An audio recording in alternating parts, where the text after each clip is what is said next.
All right, let's jump right in today. We're looking at Sauk City, Wisconsin. We've got some material here, bits from Wikipedia covering history, facts, people. And also parts of the Sauk Prairie Comprehensive Plan. That gives us more on the community today, planning, environment, transport, housing, that kind of thing. Exactly. So the idea is to pull these threads together and, well, paint a picture of Sauk City for you. It's right there on the Wisconsin River West Bank. We want to dig out the really interesting bits from these sources. Yeah, bring it to life a little. Okay, so where do we start? The beginning seems right. It does, and it starts with quite a character, Agostin Haraszthy, described here as charismatic, Hungarian, sometimes even called Count. Right. And in 1840, he apparently just loved the scenery along the river, so he bought land. Simple as that. Well, almost. He teamed up with an Englishman, Robert Bryant, bought more land, and they founded the town. Initially, Haraszthy. Haraszthy, but it had a Hungarian name first. It did. Septef. Septush. And what's the meaning? It means beautiful place. That's lovely. Beautiful place. Makes sense given he was struck by the scenery. Definitely. But names, they change. Right. They often do. So it became Westfield in 1849, then finally Sauk City in 1852. Okay, Sauk City since 1852. And then it was incorporated pretty quickly after that. Just 2 years later, 1854. And this is a key fact from the sources that make Sauk City the oldest incorporated village in Wisconsin. The oldest in the state. Wow. Okay, that tells you something right away. Deep history. Very deep. And a big part of that early history involves German immigrants. Right, the Free Congregation. Exactly. The Freie Gemeinde, founded in 1852, it wasn't really a church in the traditional sense, more like a liberal society focused on German culture, music, that sort of thing. And they built Park Hall in 1884 as their meeting place. Yeah, and the source says it's actually still standing, still in use. Now it's home to the Sauk County Free Congregation, which is a Unitarian Universalist fellowship. So that cultural thread continues. Now, what about this claim from 1914, Harper's Weekly? Oh yeah, that's pretty amazing. In November 1914, the magazine apparently called Sauk City America's foremost city. America's foremost city. Yeah. For a village in Wisconsin, that's a bold.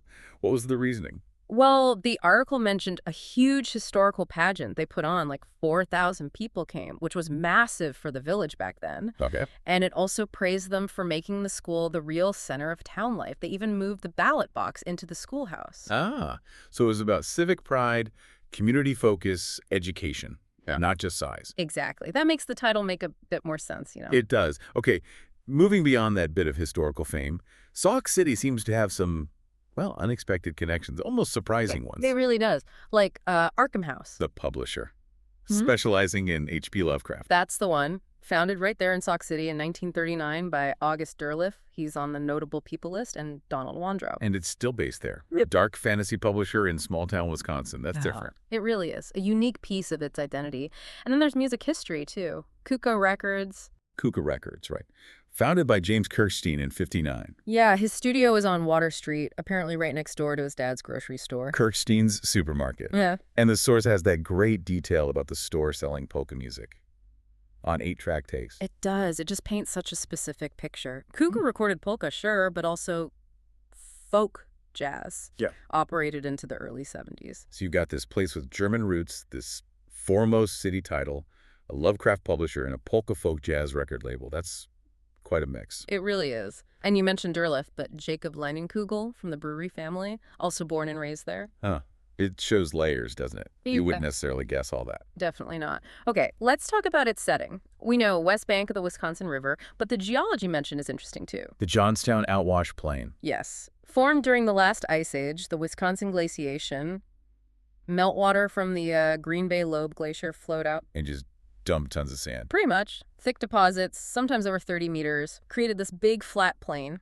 And it blocked streams, creating temporary lakes. I think I saw that. Yeah, exactly. As the sand built up, it dammed streams flowing east between hills. And you can still find evidence thick lake sediments in the tributaries. So that helps explain the landscape, the soil quality mentioned in the plan later on. Makes sense. It does. And of course, you can't really discuss Sauk City without talking about its immediate neighbor. Prairie du Sac. Right next door, just north. Right on the riverbank, too. They share a border, and they're very connected. They share a lot of services. Like the school system. Sauk Prairie High School. Yep, serves both. Their mascot's the eagle, which makes sense with the river eagles. They also share the police department and the hospital. But not everything, right? Correct. They keep their fire department separate and their libraries. And the Sauk City Fire Department has its own claim to fame. Another oldest in the state, founded 1854. Oldest organized volunteer fire department in Wisconsin. Huh. Okay, so they cooperate a lot, but they definitely maintain separate identities too. It mentioned attempts to merge them into Sauk Prairie. Yeah, those happened in the past but didn't work out. Seems like tax differences were the main sticking point. That sounds familiar. But the idea of the Sauk Prairie area is still very much used, especially, in planning documents like the one we have. It shows they function together in many ways. Like one community in practice, even if legally separate. Okay, let's look at that comprehensive plan. What does it say about the community's strengths? Well, it mentions the high-quality soils, good for farming, but also for development.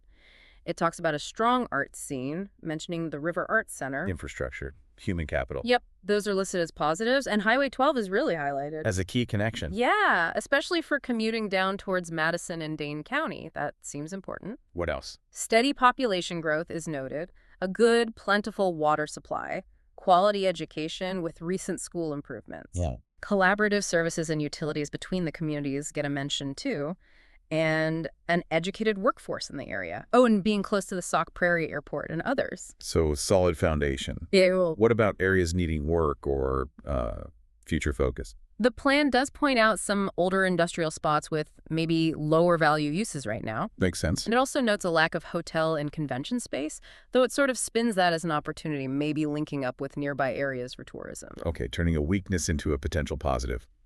Yeah. Anything else? Limited supply of rental housing is mentioned as a challenge. Right, that gives a balanced perspective. Right. What about the people living there? Demographics. Looking mainly at the 2010 census data here, population was 3,410. Okay. Racially predominantly white.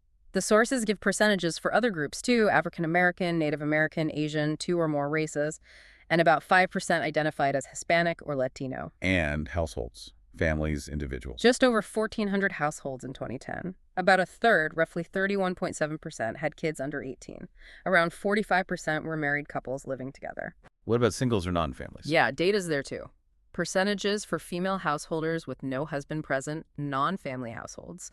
About a third of all households were individuals living alone, and nearly 14% had someone 65 or older living alone. Median age was just over 39. Seems like a fairly typical mix for a smaller Midwestern town, maybe.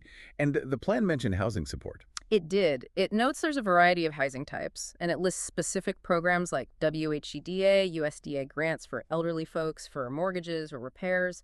Program. Yep, for things like down payment help or fixing up rental properties, and something called the Housing Cost Reduction Initiative for emergency rent help preventing homelessness.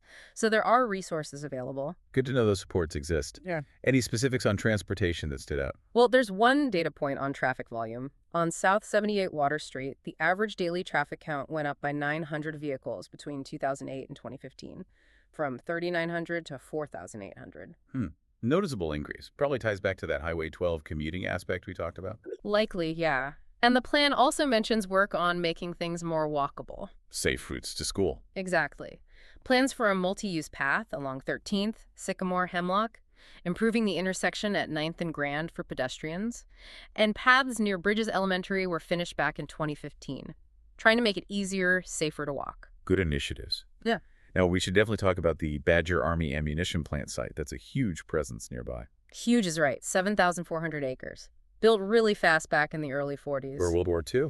Yep, made propellant for ammunition, used during WWII, Korea, and Vietnam. But it's not active now, obviously. No, it's been undergoing cleanup and demolition for years. The long-term plan is for it to become the Sauk Prairie Recreation Area, open to the public. But there are environmental issues from its past. The sources mention contamination. They do. Groundwater contamination specifically. Plumes of contaminants found extending south beyond the plant's boundary and actually discharging into the lower Wisconsin Riverway near Prairie du Sac. Wow. Okay, so what's the plan for dealing with that? An alternative cleanup strategy has been approved. It sounds like part of that might involve putting in a new public water supply system, probably to make sure drinking water stays safe. And more soil testing. Yeah, further investigation is planned for soil contaminants linked to those groundwater plumes. It's clearly a complex, ongoing situation. And the local towns are involved. Yes, Prairie du Sac, both the town and the village, are mentioned as being involved in setting up a new sanitary A district. sanitary district, that's usually for wastewater treatment, right? Typically, yes. Forming one here is likely tied into managing the water quality issues coming from the Badger site cleanup. Sounds like a major long-term project for the whole area. Mm. Okay, before we wrap up, let's just quickly list some of the other notable people connected to Sauk City from the sources. We mentioned Harasthi, Durleth, Leinenkugel. Right. There's also Mark Shore, an author and professor, Emmanuel L. Phillip, former Wisconsin governor, Uh-huh. Robert J. Keller, former state rep Cyrus Leland, who is an attorney and assemblyman, John B. Quimby, former state senator. And even sports figures. Yeah, two former NFL players listed, Greg Jensen and Scott Shutt. So, quite a range of people with ties to the place. Definitely shows different fields represented. Okay, so looking back, we've traced Sauk City from its founding by a Hungarian count looking for a beautiful place, through its German heritage, that brief America's foremost city claim. Its surprising niche with Arkham House Publishing, Kuka Records' Polka Past, its geology from the Ice Age, that close but separate relationship with Prairie du Sac. And we got glimpses into the community today, its demographics, housing resources, transportation trends, and that huge ongoing situation with the former Badger plant. It really does build a picture of a place with, well, a lot going on beneath the surface, multiple layers. Hopefully you now have a richer sense of what makes Sauk City Sauk City. Absolutely. And maybe a final thought to leave you with. How does the community absorb all these different strands? Hungarian roots, German culture, state political figures, dark fantasy, polka music, sharing schools but not fire trucks, all sitting on an ancient glacial plain next to a major river undergoing environmental remediation.